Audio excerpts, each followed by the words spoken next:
Hello everyone. Today we will discuss the chapter semiconductors. We know today's age is computer age and we are using so many electronic gadgets like smartwatch, computer, LED or LED tubes.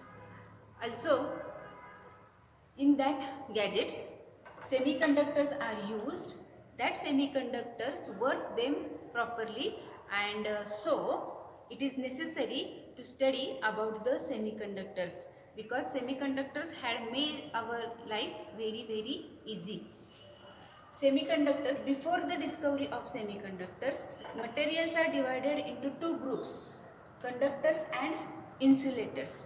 Conductors means the materials through which current can easily flow, while the insulators means through which that materials electric current can't be flow very easily or can't flow through the insulators. Also insulators are called as bad conductors of electricity, while conductors are called as good conductors of electricity.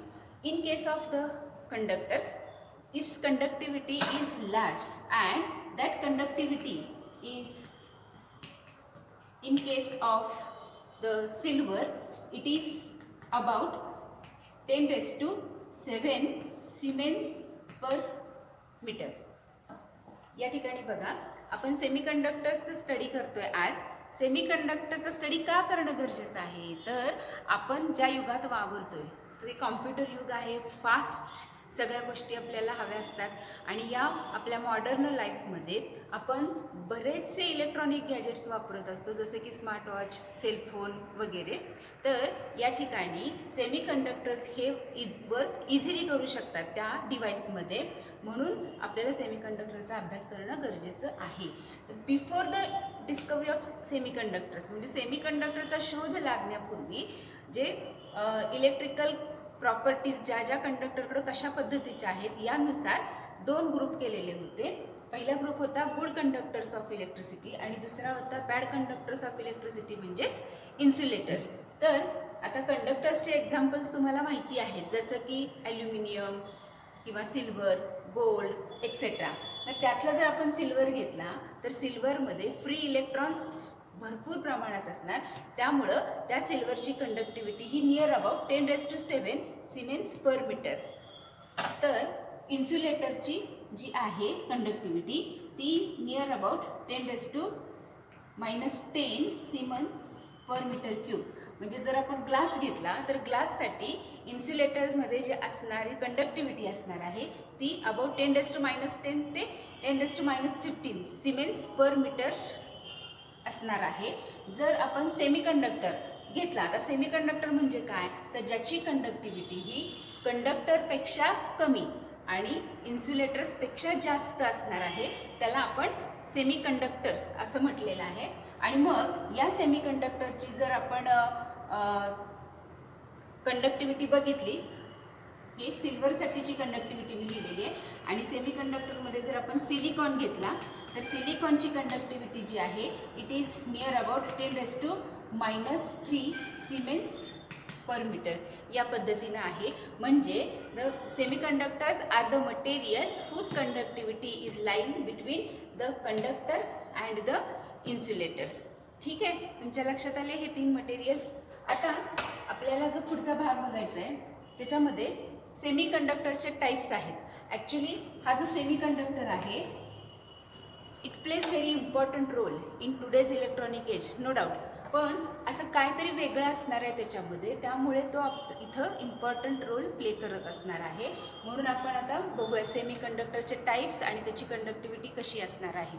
तर semiconductors अगदी छोट्या छोट्या डिव्हायसेसमध्ये पण, म्हणजे जसं मी तुम्हाला cellphone सांगितलं हे सिम्पल डिव्हाइस झाले, पण कॉम्प्लेक्स डिव्हाइसमध्ये सुद्धा सेमीकंडक्टर्स वापरले जातात. फॉर एक्झाम्पल सॅटेलाईट किंवा इंटरनॅशनल स्पेस स्टेशन तिथं सेमीकंडक्टर्स वापरले जातात. मग आणि या सेमीकंडक्टर्सचं जर आपण टेम्परेचर किंवा त्याच्यातलं डोपिंग एलिमेंट आपण चेंज केलं तर त्या पद्धतीनं आपल्याला सेमीकंडक्टरचं टेलरिंग करता येतं. म्हणजे आपल्याला हव्या त्या पर्पजनुसार आपण त्याची कंडक्टिव्हिटी चेंज करू शकतो. ठीक आहे. आता मुळातच मोशन ऑफ जे चार्जेस आहेत, म्हणजे कंडक्टर असू दे सेमीकंडक्टर असू देत, तर त्या चार्जची ट्रान्सफर झाली की एक करंट फ्लो होतो हे आपल्याला माहिती आहे. Motion of charges produces electric current in that material. मग ही मोशन ऑफ चार्जेस नेमकी कुणाकुणावर अवलंबून असते? एक तर नंबर ऑफ फ्री चार्जेस, म्हणजे फॉर एक्झाम्पल इलेक्ट्रॉन्स. करंट इलेक्ट्रॉनच्या मोशनमुळे तयार होतो हे आपल्याला माहिती आहे. ज्या दिशेनं इलेक्ट्रॉन्स फ्लो होत असतात त्याच्या अपोजिट डायरेक्शनने करंट फ्लो होतो, असं आपण युनिव्हर्सल डायरेक्शन ऑफ करंट घेतलेली असते. मग ही जी मोशन ऑफ चार्जेस आहेत हे कशावर अवलंबून आहेत? तर एकूण नंबर ऑफ फ्री इलेक्ट्रॉन्स किती आहेत किंवा फ्री चार्जेस किती आहेत. दुसरं म्हणजे त्या चार्जेसची मोबिलिटी काय आहे, किती प्रमाणात ते मोबाईल होऊ शकतात, म्हणजे हलू शकतात किंवा फ्लो होऊ शकतात. तर ती झाली मोबिलिटी. त्याशिवाय क्रिस्टल स्ट्रक्चर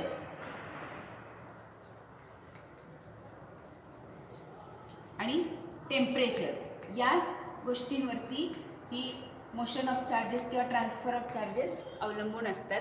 मग आपल्याला सुद्धा आता या सेमीकंडक्टरमध्ये चार्जेस कसे असतील, टेम्परेचरनुसार सेमीकंडक्टर्समध्ये चेंजेस कसे होतील हे बघायचं आहे. नेक्स्ट आर्टिकलमध्ये ते असणार आहे.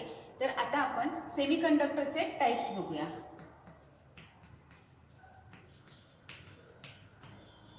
Types of semiconductors.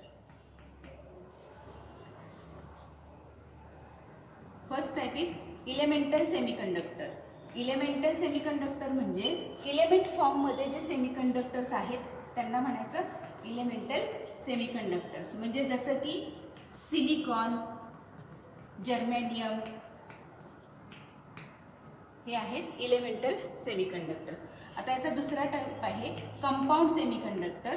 कंपाऊंड म्हणजे कुणाबरोबर तरी कॉम्बिनेशन केलेलं असणार आणि त्यामुळे तो सेमीकंडक्टर तयार झालेला आहे.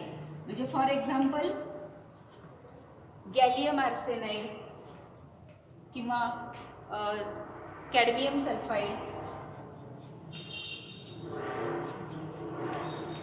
Zinc sulphide. These are the examples of compound semiconductor. आणि थर्ड टाइप आहे ऑर्गॅनिक सेमीकंडक्टर.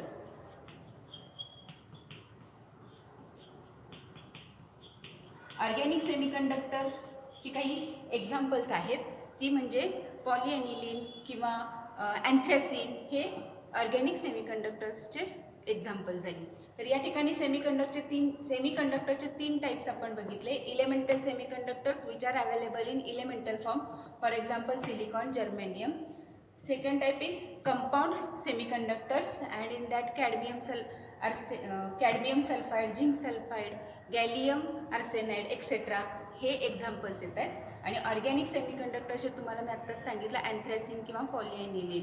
तर यातले जे इलेमेंटल सेमीकंडक्टर आणि compound semiconductors they are used very commonly किंवा इन लार्ज प्रपोर्शन.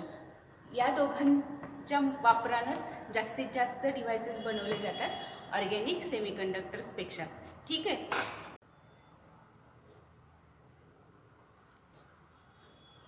तुम्हाला मी सांगितलं की मोशन ऑफ चार्जेस कोणकोणत्या पॉईंट्सवरती डिपेंड आहेत. तर त्यात एक पॉईंट मी सांगितला होता की नंबर ऑफ फ्री इलेक्ट्रॉन्स. तर नंबर ऑफ फ्री इलेक्ट्रॉन्स म्हणजे charges available for conduction in case of conductors. All metals are the examples of conductors. So in the metals there are large number of free electrons which are available for conduction. It is about 10⁻28 per meter cube. म्हणजे जर आपण एखादा ठोकळा घेतला ज्याची लांबी, रुंदी, उंची 1 मीटर असेल तर त्यामध्ये त्या कंडक्टर्समध्येच 10⁻28 एवढे फ्री इलेक्ट्रॉन्स असणार आहेत. तर या उलट जर आपण एखादा 1 मीटर क्यूबचा ठोकळा घेतला, लांबी, रुंदी, उंची 1 मीटर असेल समजा, तर त्या ठोकळ्यामध्ये फ्री इलेक्ट्रॉन्स किती असू शकतात? तर अराउंड अबाउट 10⁻³ त्यामुळं इथं इन्सुलेटरमध्ये अवेलेबल इलेक्ट्रॉन्स म्हणजे electrons available for the conduction are very less, hence they are called as insulators. आणि मग सेमीकंडक्टर्समध्ये जे फ्री इलेक्ट्रॉन्स किंवा charges available for electrical conductions हे या दोन्हीच्या मध्ये असणार आहेत, म्हणून तर त्या मटेरियलला नाव दिलेलं आहे सेमीकंडक्टर. आता दुसरा मुद्दा एक मी सांगितला होता टेम्परेचरचा. म्हणजे टेम्परेचरवरती सुद्धा कंडक्टिव्हिटी अवलंबून असणार आहे. If we draw the graph of conductivity versus temperature in case of metals and also in case of semiconductors. So in case of metals, as we goes on increasing the temperature, the conductivity of the metals goes on decreasing. म्हणजे जसं temperature increase होईल तसं conductivity ही decrease होत जाणार आहे in case of metals. म्हणजे या ठिकाणी काय होतं, मेटलला जर आपण टेम्परेचर दिलं तर त्या मेटल्समध्ये असणारे जे ॲटम आहेत त्यांना थर्मल एनर्जी मिळणार आणि ते ॲटम्स लार्जर ॲम्प्लिट्यूडनं व्हायब्रेट होणार आणि त्यामुळं इलेक्ट्रॉन्स आणि व्हायब्रेटिंग ॲटम्स यांच्यामध्ये कोलिजन्स होणार आणि कोलिजन्स झाला की रेजिस्टन्स वाढणार, रेजिस्टन्स वाढला की रेजिस्टिव्हिटी वाढल्यामुळं कंडक्टिव्हिटी कमी होणार आहे. म्हणजे in case of metals, as we increase the temperature, its conductivity decreases. But in case of semiconductors, if we increase the temperature of semiconducting materials, then the conductivity goes on increasing. म्हणजे बरोबर मेटलच्या opposite सेमीकंडक्टर्समध्ये घडतं हे आपल्याला दिसतंय. जसं आपण temperature वाढवत जाऊ सेमीकंडक्टरचं तसं त्या मटेरियलची कंडक्टिव्हिटी ही इन्क्रीज होत जाणार आहे. कारण त्यांच्यामध्ये कोव्हॅलंट बॉन्ड्स तयार झालेले असतात. सिलिकॉन जर आपण एक्झाम्पल घेतलं, समजा एक सेमीकंडक्टर म्हणून आपण सिलिकॉन घेतला, तर in the silicon atom it has 4 valence electrons in its outer most orbit. आपल्याला माहिती आहे की जर आपण एखादा ॲटम घेतला तर ॲटमच्या सेंटरला त्याचा न्यूक्लियस असतो आणि या न्यूक्लियस भोवती इलेक्ट्रॉन्स ऑर्बिटमध्ये फिरत असतात. आणि मग सिलिकॉनचा जर आपण विचार केला तर त्या सिलिकॉनच्या आउटर मोस्ट ऑर्बिटमध्ये 4 इलेक्ट्रॉन्स असतात. म्हणजेच सिलिकॉनची व्हॅलन्सी ही 4 आहे किंवा त्याची व्हॅलन्स इलेक्ट्रॉन्स 4 आहे हे आपण म्हणू शकतो. इथं जसं सेमीकंडक्टर घेतलं तसं दुसरं एक्झाम्पल आपण जर्मेनियमचं घेतलेलं आहे. Germanium, silicon, these are 4th group elements in the periodic table. You know the periodic table. So in that periodic table, silicon germanium lies in 4th group. That is why they has 4 electrons in their outermost orbit. Means the valency is 4. ठीक आहे. So that its electrical conduction किंवा conduction mechanism in semiconductor is different from the conduction mechanism in conductors. म्हणजे जे conduction mechanism आहे ते mechanism सेमीकंडक्टरमध्ये वेगळं राहतं आणि कंडक्टर्समध्ये वेगळं राहतं. ठीक आहे. त्यामुळं तर हा आपल्याला सेमीकंडक्टर्स उपयोगी पडतो वेगवेगळ्या गॅजेट्समध्ये. So today we discussed about the types of semiconductors and also the types of materials and how the semiconductor and metals depends on the temperature. In detail we will study the temperature dependence of semiconductor in while studying the intrinsic semiconductors. Okay, thank you.